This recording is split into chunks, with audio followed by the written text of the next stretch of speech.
Yep. Be advised, the Board of Zoning Appeals acts as a quasi-judicial body, hearing appeal matters and requests for code exceptions. Testimony will be accepted from all persons interested in speaking on an item. Persons interested in speaking will be asked to approach the lectern to state their name, their address, and the interest in the matter at hand. All testimony shall be directed to the chair, be relative to the item of business being discussed, and be presented with conduct appropriate to this setting. Any persons exhibiting behavior deemed inappropriate by the chairperson of this body will be ordered to leave the premises. Once all persons wishing to speak on the matter have spoken, the floor will be closed and the board will deliberate amongst themselves before taking final action on the item. We have a certain order of business. We're going to talk about the minutes of our previous meeting, any old business, then new business, and then any other business. And then the meeting will be adjourned. We have a conduct of how we're going to run things in the appeal process here. The clerk will read the agenda item. The staff will comment and respond to questions from the board. The applicant will be given a chance to comment and respond to any questions from the board. The public will be given an opportunity to comment, and then we will close comments from the lectern. The board will deliberate, and during this time, the chair may request witnesses to return to the lectern to respond to any additional questions from the board. Upon hearing a motion, the board will stop discussions on the matter, and the chair will ask if there is a second. Hearing a motion and a second, the chair will ask the clerk to call the roll, and vote on the motion will be recorded. And just a heads up, we are recording these now, and pretty much as soon as this is over, it will be on the website for others to see. If there are no other objections from anyone in the attendance on the meeting procedures, would everyone please present rise and raise your right hand to be sworn in? Let it be known that all persons present to provide testimony here at this, what's the actual date? January 24th meeting of the Board of Zoning Appeals are being sworn in and affirmed that said testimony will be the whole truth and nothing but the truth. If you're here and you agree, please say, I do. I do. Those opposed say no. All right. If you haven't already, if you're here and you haven't signed up in the back, you obviously don't have to, but we would love to know who you were and why you were here, and just kind of, it goes into the public record that you were here that way as far as we get going. All right, our first order of business is to just approve or make changes to the minutes. So if everybody's had a chance to read over those minutes, who was here? If there's any questions or corrections you'd like to make?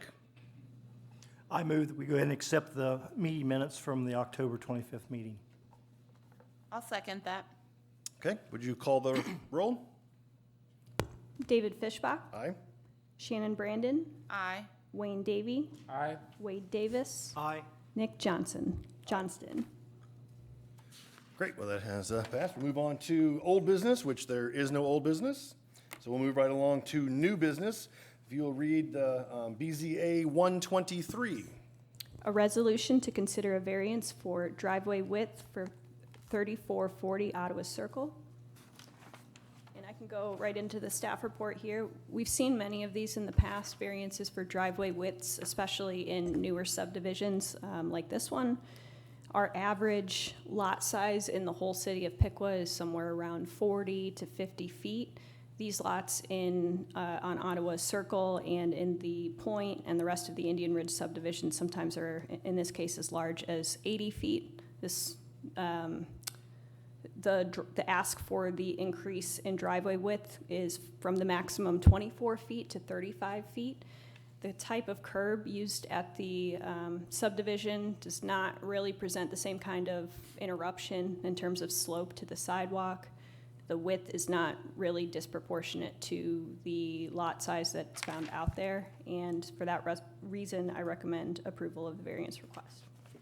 Great, thank you for your report. Is the applicant here and wish to say anything? Okay. Do you guys have any questions for staff?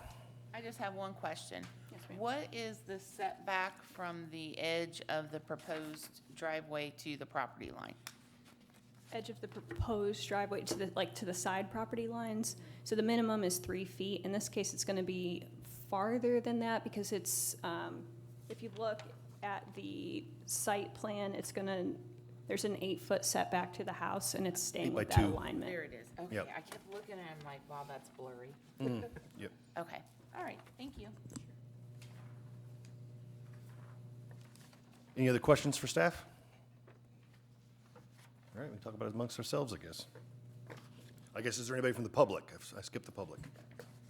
Okay. Really, from my understanding, we've been dealing with this subdivision and these requests for a long time now. Almost wish we could just give them carte blanche, and say, yeah, we get it, This has got to be the 6th or 7th one, based on these criterias and things. I don't know. Well, it sets the model for the proper process, so that's good. Right. And I would also say that, based on the site plan, that there, with an 8-foot, 2-inch setback, there's still plenty of room for, surface drainage of the impervious surface. And, I don't think, it's not encroaching into, issues, I guess, with any neighbors. So I would have no problem with it. Yep. Yeah, for drainage, on the one side, it's like 50 feet, actually, when you go driveway, not just the house. Right. Yeah. Okay. Any other questions or things to talk about? Then I will hear a motion. I'll make a motion to approve BZA 1-23. I'll second the motion. Would you call the roll? David Fishbach, Aye. Shannon Brandon, Aye. Wayne Davy, Aye. Wade Davis, Aye. Nick Johnston. Aye. All right, then we'll move on to BZA 223. A resolution to consider the decision of the enforcing official concerning a demolition order for 439 South Downing Street. And we have Mr. Patrizio and Aaron Morrison here to report on this case. This is, I don't know, our 7th or 8th demolition permit that we brought before you. The reason why we bring them before you is to give the owner an opportunity to appeal and to come and argue against it. The Liettes are here to give you a brief summary of what the city has done so far. Mr. Morrison will testify to it. This property came onto the city's radar in March of 2020. Mr. Morrison will go through the various things that caught fire. It sustained substantial damages to it, and the city now is in the position where it feels that strongly feels that the property should be torn down. So I'll let Mr. Morrison go and testify. Hello, good evening. As Frank said, this is 439 South Downing Street, owned by the Liettes. This case was originally opened in March 12th of 2020 for normal code violations. April 13th, 2020, the property was inspected. No progress had been made. April 24th of 2020, a final notice was sent along with the original notice and a statement of intent to the owner. And then the property was re-inspected in June. Again, no progress. June 26th of 2020, a law director letter was sent, and then another statement of intent. Typically, after the law director letter is sent, and if there's no progress, we usually proceed and take the case to court. However, in this case, we did not, being, other properties had us, we're kind of more precedent. So we did receive the statement of intent from them after we sent the law director letter. We received that in July, that they would have all the violations taken care of on the property by the September 2nd, 2020 due date. So on September 3rd, the property was inspected and nothing had been done. February 7th of 2022, the property was re-inspected and another final letter with another statement of intent was sent to them. We received the statement of intent back that they would complete the work this time by August of 2022. And shortly after the August date, the property caught fire in November of 2022. So prior to the fire, all the violations, notices we sent, there had been no work done on the property. November 22nd of 2022, staff reviewed our photos, which I believe you guys have, interior photos. As you can see, there's graffiti on the inside of the walls that, indicate kids were probably breaking into it, painting, whatnot. So after that meeting, we determined that the property was not safe and it should be demolished. So November 28th of 2022, we sent a demolition notice to the owners. And December 7th, we heard from the owner that they wanted to appeal our demolition notice. We advised them we would need something in writing by the end of the week. And we received that on December 8th. I believe you have the appeal in your packet. And then it was, today was confirmed with the utilities department that the utilities have been off at that property since April of 2021. So that is our timeline of the property. And I'm happy to answer any questions. When was the first time that you actually got to talk with them about this versus just letters and different things?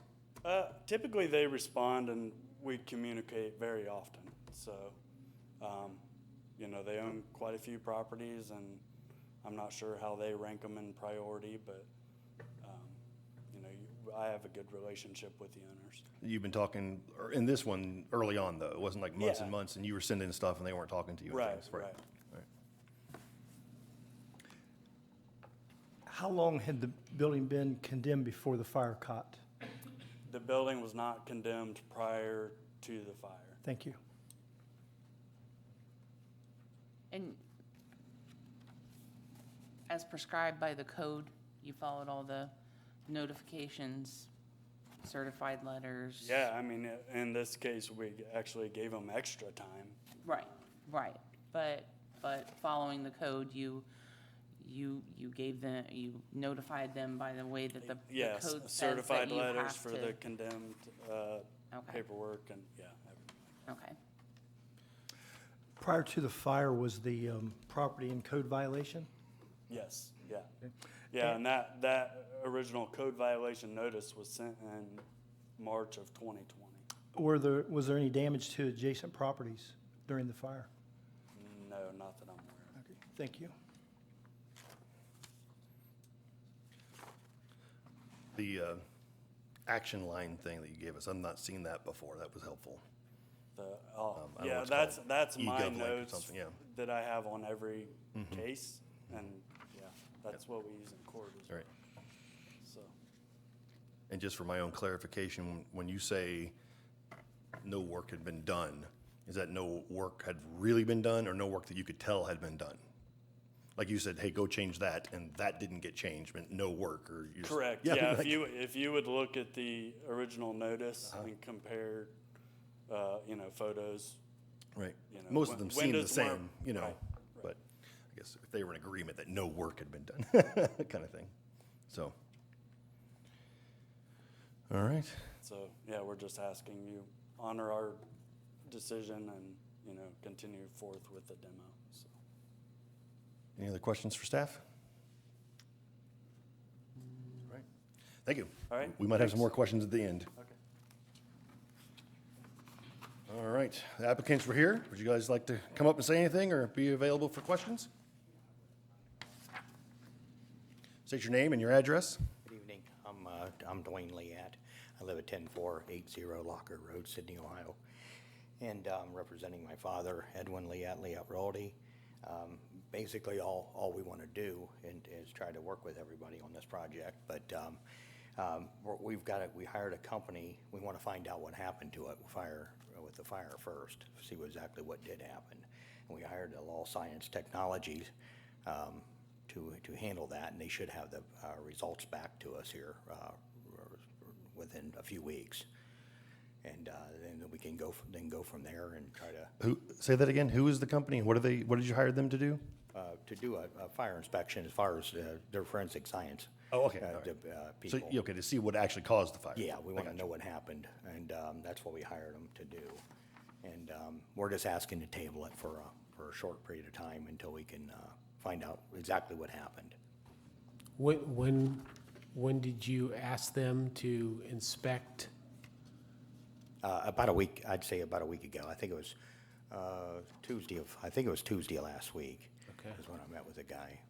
And why did you wait that long until after the fire? Well, we didn't know exactly what to do, and my father actually asked me to investigate it and find out exactly what had happened. And the only way I would be able to find out exactly what happened based on the mess that's there after the fire is to hire this gentleman here to tell us exactly what happened first before we move on. Did the fire department have a determination? From what I understand, they didn't. Okay, so with this report, what exactly are you expecting or trying to gain by Well, we getting don't. an answer? We don't know yet exactly until we find out from them. Then we can, we can move on from there and to see whether or not we can, if you guys will let us, rebuild the property or see what, go on from there to try to work with everybody on it. So my question would be, you received a notice on March 12th of 2020, correct? Yes, that's what I understand. Okay, it took you until a fire in November of 2022, 2.5 years later, to even attempt to do anything. The only thing that you've done is you've hired basically a fire investigator, a forensic fire person, to come in and find out why the property built or burnt. Yes. Why did you not make any repairs from March of 2020 until November of 2022? 2.5 years. Yeah, well, I would say that my father's 87 years old, and he doesn't move as fast as he used to. But the thing about it is that I guess we've had a lot of properties that we've had to work on and do to bring them up to code, and we just haven't got around to doing this one You yet. have 148 properties in Miami County, Okay. okay? You had violation letters from the city of Piqua that basically said you were in violation of all of these things. Yes. And that didn't move that to the top of the list? You want to speak on that? I'm Dudley at 8600 Looney Road, Piqua. And these code violations that were on there is mostly peely paint, minimal stuff of that. It wasn't any kind of a health risk or any danger to anybody. And that's what most of these code violations that are given to us is about. Spouting, peely paint, just minimal stuff. Nothing that affects any health or safety rules in any shape or form. Right, but you agreed on that one property to take care of it in 30 days, and they gave you 60 days. Well, And that should have bumped it up the line, or you shouldn't have signed that piece of paper. Well, when we talked to Aaron and, quite a bit, and we get quite a few notices and stuff, and we maintain everything that we, say we do. I don't think we have any problem with, us taking care of our violations or anything like that. Has the city of Piqua ever taken you to court before for They- property maintenance issues? They have. They So took I other guess people I to don't court, too, I- understand that too. That's, just like fellow with a carport, I mean, it's minimal stuff. If it was something that was health or safety regulations that were violated, everything gets taken care of, in a timely manner. I guess I see when you say minimal stuff, obviously it's not minimal to the city of Piqua, or they wouldn't have said a code violation letter to you requesting you to make these corrections. It's in clear violation of the International Property Maintenance Code. It's in clear violation of the city of Piqua codes. Did you not take them seriously when you sent them the letter, or when they sent you the letter? Absolutely. That's why we're in contact with Aaron on a weekly basis. Well, then why didn't you make the repairs? We're doing other properties also. you know, just like this one, now it's a fire damage and it needs restored, that'd be top priority. That'd be another contractor's job. I guess you know, just but- in my estimation that, now this is just an assumption, but had the repairs been made in a timely manner, I'm going to guess that the fire probably wouldn't have happened because it wouldn't have been open to the elements and anyone walking by. Well, it wasn't. There was no doors open or anything else. We're not sure how it happened. That's what we're trying Someone to. got in and spray painted the inside of the property. That was like that for years. That part of the building, that's the part we Okay. want to tear off. That's the part that we want to eliminate, is that part there. That's been that way for years. That So was, what's your plan with the property if we would decide to allow you to move on with this? What's your plan? well, it's to tear off that section that burned. That's just an addition to it. That's the only thing that burnt was the addition. I've had the county out there, they've done their inspection, had an engineer already draw it out and everything. That's, you know, there's nothing besides that part that got burnt, that addition, that is damaged. So we feel like we should be able to go ahead and tear that part off and then restore the part that's existing, you know, new windows, doors, siding, you know, roof, you know, everything, you know. Okay. I still go back to the issue of why you didn't do that 2.5 years ago.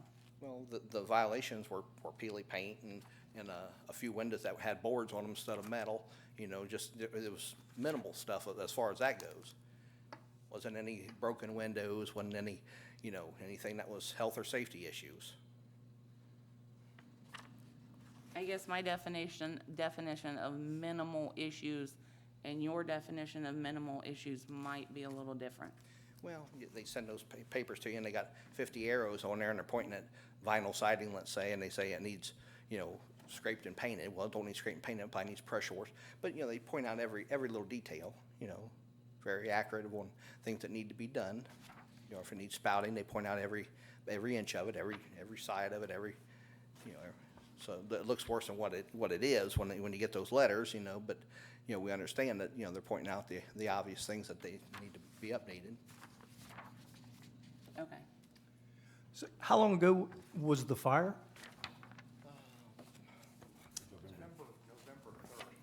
Of 22? November 3rd of what I understand, yeah, just recently. We're just basically just, we want to comply with, you know, with the city, and we want to work together on all this.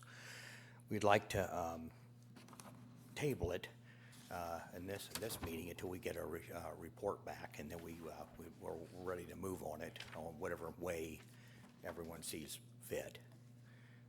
We would like to make everyone happy, include ourselves too, and try to work together on this project. So if we could have that table, we'd certainly appreciate that, and we can go from there. It shouldn't take too long to get that report back.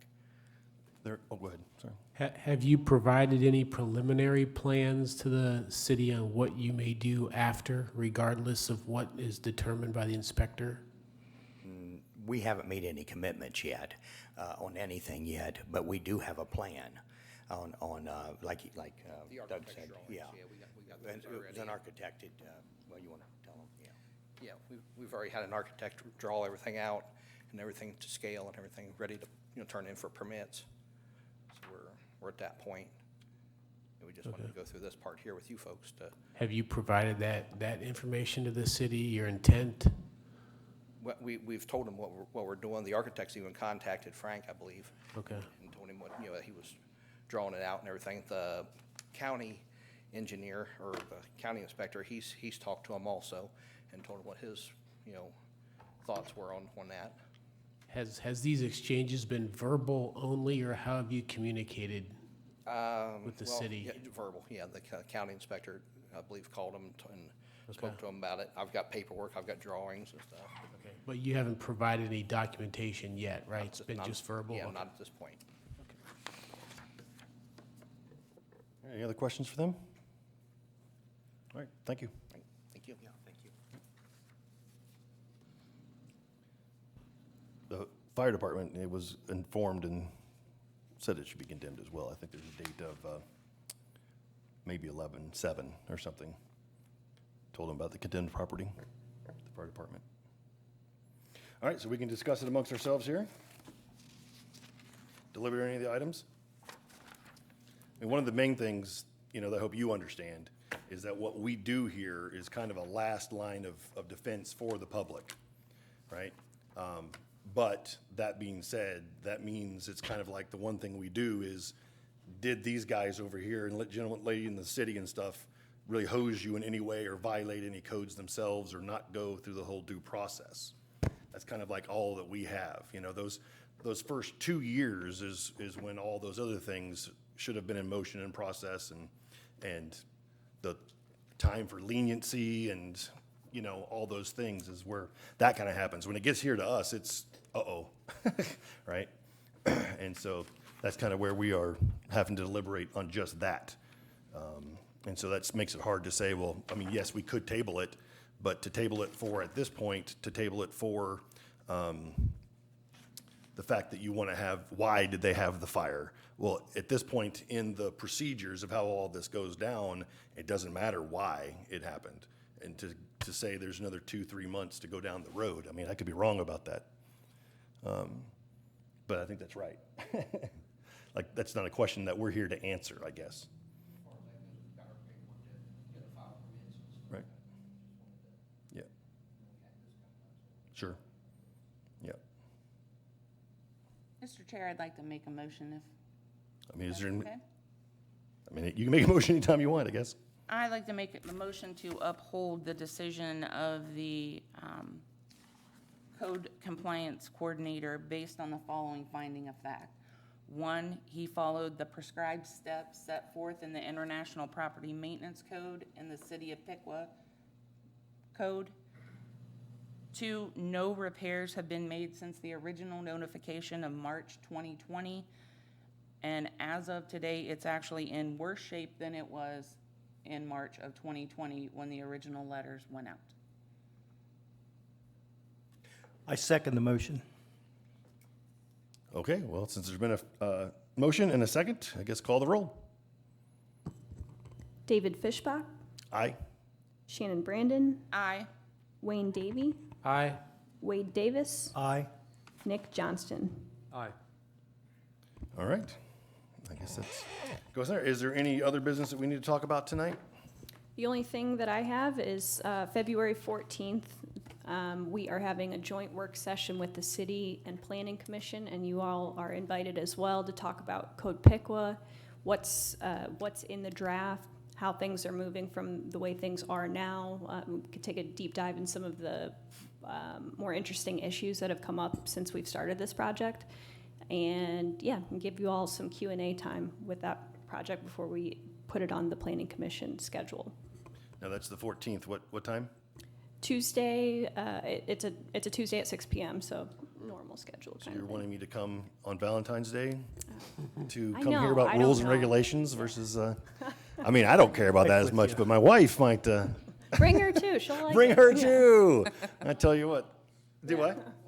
Okay, all right, all right. All right, anything else? We'd like to welcome our newest member. And sorry this was your first one. It has been this bad most months lately, but it isn't always that bad. So thank you for giving your stuff, so. Oh, sorry. That's all right. I just wanted to take a second and introduce Derek Pearson. It's his first time here tonight. He is our code compliance officer, working with us in the development office. So there's now 2 of us. May see Derek in the future. So we're gonna see more of these? So Good. I just Welcome, wanted to Derek. Thank you. introduce him. Yep, very cool, very cool. All right. And with that, I guess we'll adjourn.